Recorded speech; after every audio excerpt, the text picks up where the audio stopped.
இந்த வெட்டாந்திரையை கூட எனக்கு செழிப்பான பூமியாக மாற்ற தேவன் வல்லமை உள்ளவர்ன்னு சொல்லி அவரை முன் வைத்து அவர் போகிறார். கர்த்தர் கூட இருந்தார். அந்த வசனத்தை வாசிக்கலாம். ஆதியாகமம் 13ஆம் அதிகாரத்தில் 7வது வசனம். ஆதியாகமம் 13:7. ஆபிரகாமுடைய மந்தை மேய்ப்பருக்கும் லோத்துடைய மந்தை மேய்ப்பருக்கும் வாக்குவாதம் உண்டாயிற்று. அக்காலத்தில் கானானியரும் பெரிசியரும் அத்தேசத்தில் குடியிருந்தார்கள். ஆபிரகாம் லோத்தை நோக்கி, எனக்கும் உனக்கும் உன் மெய்ப்பருக்கும் என் மெய்ப்பருக்கும் உன் மெய்ப்பருக்கும் வாக்குவாதம் வேண்டாம், நாம் சகோதரர். இந்த தேசமெல்லாம் உனக்கு முன் இருக்கிறது அல்லவா? நீ என்னை விட்டு பிரிந்து போகலாம். நீ இடதுபுறம் போனால் நான் வலதுபுறம் போகிறேன், நீ வலதுபுறம் போனால் நான் இடதுபுறம் போகிறேன் என்றான். அப்பொழுது லோத்து தன் கண்களை ஏறெடுத்து பார்த்து யோர்தான் நதிக்கு அருகான சமபூமி முழுவதும் நீர்வளம் பொருந்திருந்ததாயிருக்க கண்டான். கர்த்தர் சோதோமையும் குமாராவையும் அழிக்கும் முன்னே சோவாருக்கு போகும் வழி மட்டும் அது கர்த்தருடைய தோட்டத்தை போலவும் எகிப்து தேசத்தை போலவும் இருந்தது. தேவ ஜனமே, இவர் பார்த்து சூழ்நிலையை பார்க்குறாரு, தேசத்தை பார்க்குறாரு, செழிப்பான பூமியை தேர்ந்தெடுத்துட்டு போகிறாரு. அதுதான் சோதோம் அண்ட் கொமோரா, யோர்தான் வேலி. நமக்கு முன்பாக எல்லாமே பச்சை பசேன்னு இருக்கணும், இப்படி தான் இருக்கணும்னு நம்ம நினச்சோன்னா அங்கே விசுவாசம் கிடையாது. அந்த சிச்சுவேஷன் நம்ம பார்த்து நம்ம கிரகிக்கிறோம், ஓகே இப்படி தான் இருக்கணும், இப்படி தான் இருக்கணும். நோ, பாருங்கள், லோத்து அது வரைக்கும் விசுவாசத்தில் தன்னுடைய தகப்பனு சித்தப்பா அவருடைய வாழ்க்கை பாடத்தை பார்த்துட்டு தான் வர்றாரு. மிகவும் ஆசீர்வதிக்கப்படுறாங்க. பூமி தாங்கக்கூடாத அளவுக்கு கர்த்தர் அந்த ஆசீர்வாதத்தை கொடுத்துருக்கிறார். இதனால தான் 2 பேர் மத்தியில் இருக்கிற வேலைக்காரங்களுக்குள்ள வாக்குவாத சண்டைகள் வந்தது. இது நிமித்தம் தான் 2 பேரும் பிரிகிறாங்க. அந்த நேரத்தில் ஆபிரகாம் தேவன் கொண்டு வந்து விட்ட தேசமாகிய கானானை விட்டு விலகவில்லை. அவருடைய டென்ட் கானானிலே தான் இருந்தது. ஆனால் அவரோ பச்சை பசேன்ற பூமிக்குள்ளே போகிறார். இது பார்க்கும்போது நமக்கு என்ன தெரியுதுன்னா, சூழ்நிலையை நம்ம பார்க்கக்கூடாது.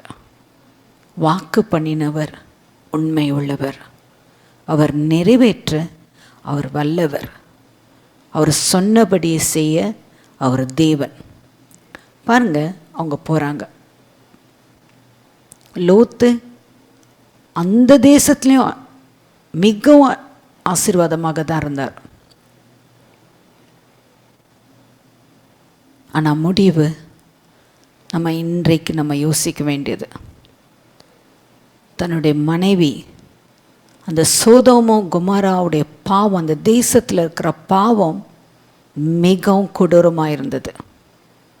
கர்த்தர் வந்து பேசுகிறாரு ஆபிரகாம் கிட்ட, நான் அழிக்க போகிறேன், அந்த தேசத்தை நான் அழிக்க போகிறேன். அவர் ஃப்ரெண்ட் கிட்ட பேசுகிற மாதிரி சொல்கிறாரு. அந்த இடத்துல ஆபிரகாம் தேவனிடத்தில் மன்றாடி கேட்குறாரு.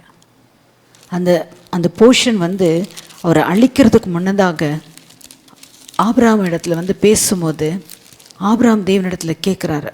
அதாவது 18வது அதிகாரத்தில்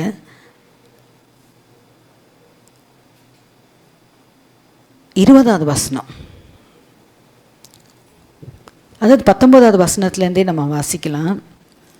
கர்த்தர் ஆபிரகாமுக்கு சொன்னதை நிறைவேற்றும்படியாய் அவன் தன் பிள்ளைகளுக்கும் தனக்கு பின்வரும் தன் வீட்டாருக்கும் நீங்கள் நீதியையும் நியாயத்தையும் செய்து கர்த்தருடைய வழியை காத்து நடவுங்கள் என்று கட்டளையிடுவான் என்பதை அறிந்திருக்கிறேன் என்றார். ஸோ தேவன் வந்து ஆபிரகாமை குறித்து சொன்ன சாட்சி இது.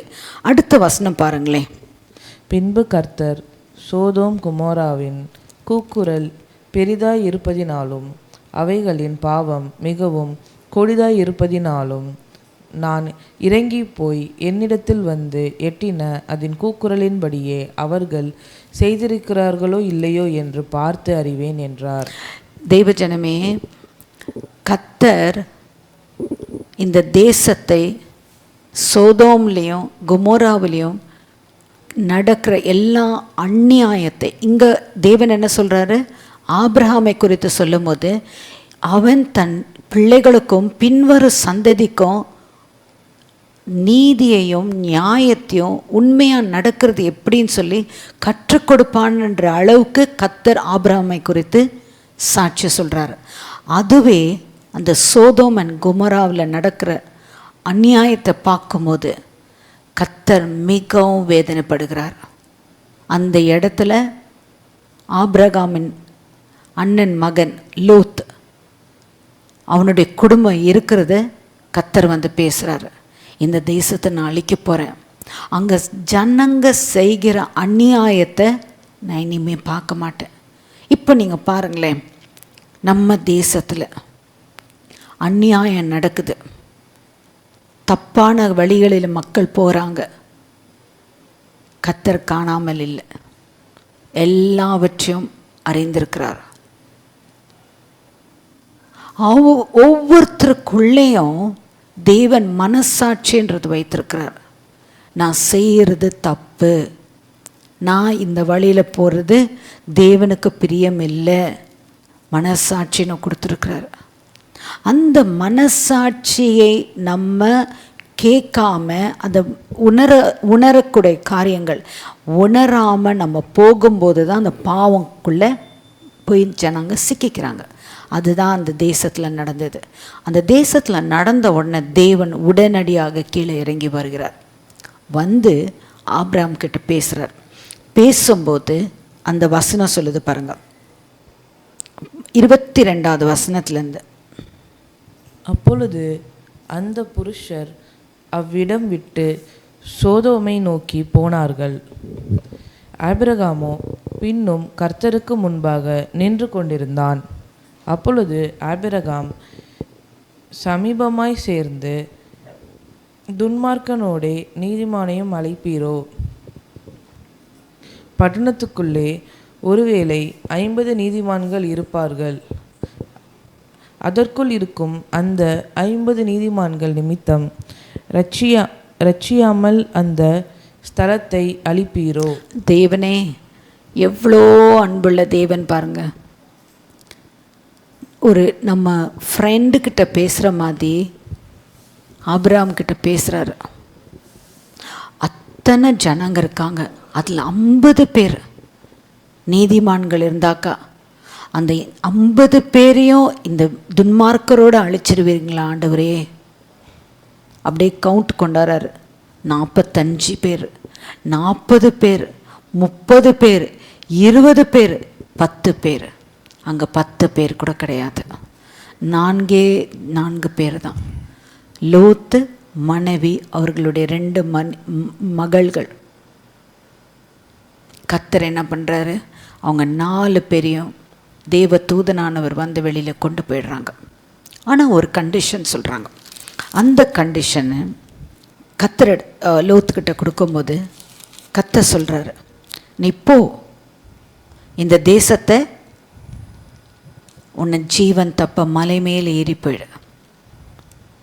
அந்த மலை மேலே ஏறி போகும்போது பின்ன திரும்பி பார்க்காதீங்க. இன்னைக்கு கர்த்தர் நமக்கு ஒரு எச்சரிப்பை கொடுக்குறார். நான் உன்னை காப்பாற்றுறேன், ஆனால் இனி பாவம் செய்யாத. எத்தனை பேர் அந்த வார்த்தைக்கு நம்ம கட்டுப்படுறோம்? சிந்தித்து பாருங்க. கர்த்தர் சொல்கிறாரு, சரி நான் உன்னை மன்னிச்சிட்டேன், உன்னை காப்பாற்றிட்டேன், ஆனால் இனி பாவம் செய்யாத. இதே தான் இங்கேயும் வந்தது. லோத்தும் மனைவியும் 2 மகள்களையும் சொல்லி மலை. மலை இது சிம்பாலிக்னா கல்வாரி. இயேசுக்கிட்ட நீங்கள் வந்துருங்க, ஆனால் பின்னாடி உலகத்தை பார்க்காதீங்க. ஆனால் லோத்தின் மனைவி பின்னிட்டு பார்க்குறாங்க. கர்த்தர் என்ன சொன்னார்? பின்ன பார்க்காத, பின்னாடி பார்த்தாங்க. அதோடைய விளைவு அந்த இடத்துல அந்த தாய் தூணாக மாறினார், உப்பு தூணாக மாறினார். இன்றைக்கும் அந்த உப்பு தூண் ஒரு சாட்சியாக இருக்கு. ஆனால் தேங்க் காட், லோத்தும் தன்னுடைய 2 மகள்களும் பின்னாடி பார்க்கல. தேவன் சொன்ன வார்த்தை கீழ்ப்படிஞ்சு அப்படியே போயிடுறாங்க, மலை மேல் போயிடுறாங்க. அவங்க என்ன நினச்சாங்க? இதுதான் உலகம், இனி உலகம் கிடையாது, மனுஷரே கிடையாது நினச்சி 2 மகள்களும் தவறான ஒரு வழிக்கு போனாங்க. தன்னுடைய தகப்பனுக்கு குடி போதையை கொடுத்து அவரோடு இசைந்தார்கள். 2 சாபமான ஒரு சந்ததியை இந்த பூமிக்கு கொண்டு வந்தாங்க, ஆமரைட் அண்ட் மோபைட்.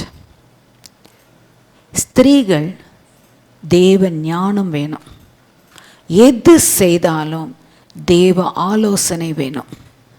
தேவனிடத்தில் கேட்குற, கர்த்தாவே நான் இதை செய்கிறது சரியா, உமக்கு பிரியமா இல்லையா என்பதை தேவனிடத்தில் கேட்டு செய்தோமேயானால் இந்த வசனம் நிறைவேறும்.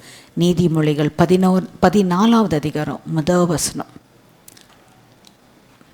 நீதிமொழிகள் 14:1. புத்தியுள்ள ஸ்திரீ தன் வீட்டை கட்டுகிறாள், புத்தியில்லாத ஸ்திரீயோ தன் கைகளினால் அதை இடித்து போடுகிறாள். ஸோ ஸ்திரீகள் நாம் புத்தியுள்ள வாழ்க்கையை வாழ்ந்து நம் குடும்பத்தை தேவனுக்கென்று ஒரு பக்தியுள்ள சந்ததியை நம்ம உருவாக்குறோமா? இல்லை, புத்தீனமான காரியங்கள் லோத்தின் பிள்ளைகள் 2 மகள்கள் செய்தது போல சபிக்கப்பட்ட 2 சந்ததியை உருவாக்குறோமா? உங்கள் முன்பாக இந்த சிந்தனையை வைக்கிறேன். தெய்வ ஜனமே, தேவனுடைய வசனம் உண்மையுள்ள வசனம். நம்மளை புடமிட்டு, நம்மளை சீர்படுத்தி, நம்மை ஸ்திரப்படுத்தி, நம்மை நிலைநிற்க வைப்பது தேவ வசனம். ஏனென்றால் தேவ ஆவியானவர் எழுதின இந்த வார்த்தைகள் அது ஆவியும் ஜீவனுமான வார்த்தை. வானமும் பூமியும் ஒளிந்து போம், ஆனால் ஏசப்பாவுடைய வார்த்தை ஒன்றும் ஒழியாது, அது நிறைவேறாமல் போகாது என்று எழுதி கொடுத்துருக்கிற இந்த ஆவியின் பட்டயமாகிய தேவ வசனத்தை அனுதினமும் தியானித்து தேவனிடத்தில் கேட்டு அனுபவிக்க வேண்டியது நாம் ஒவ்வொருத்தரும் மேல் விழுந்திருக்கிற கடமை. இந்த வசனத்தை கொடுத்த தேவனுக்கு கொடான கொடி ஸ்தோத்திரம். ஜெபிப்போம். சர்வ வல்லமையுள்ள தேவனாகிய கர்த்தாவே, வானத்திலும் பூமியிலும் சகல அதிகாரம் உம்முடையது தான்ப்பா. இப்பொழுதும் ஸ்திரீகள் எவ்வளோ உண்மையான வழியில் நடக்கணும், உமக்கு பிரியமாக ஜீவிக்கணும் என்பதை எங்களுக்கு சொல்லிக் கொடுத்த உம்முடைய வார்த்தைக்காக நன்றி ஆண்டவரே. சத்தியமுள்ள வார்த்தைக்காக நன்றி ஆண்டவரே. அது எங்களுக்கு ஜீவன் உண்டாகவும் அது பரிபூர்ணப்படவும் அந்த வார்த்தைக்காக உமக்கு நன்றி ஆண்டவரே. நாங்களும் புத்தியுள்ளவர்களாக நடந்து எங்கள் குடும்பத்தை கர்த்தருக்கு பிரியமான வழியில் நடத்துறதுக்கு எங்களுக்கு சொல்லித்தருகிற ஒவ்வொரு வார்த்தைக்காக நன்றி ஆண்டவரே. அனுதினமும் உமது வசனத்தின்படி காத்து கொள்ளுறதுக்கு எங்களுக்கு கிருபை தாகும். இயேசு கிறிஸ்துவின் நாமத்தினாலே வேண்டிக் கொள்கிறேன் நல்ல தகப்பனே, ஆமென்.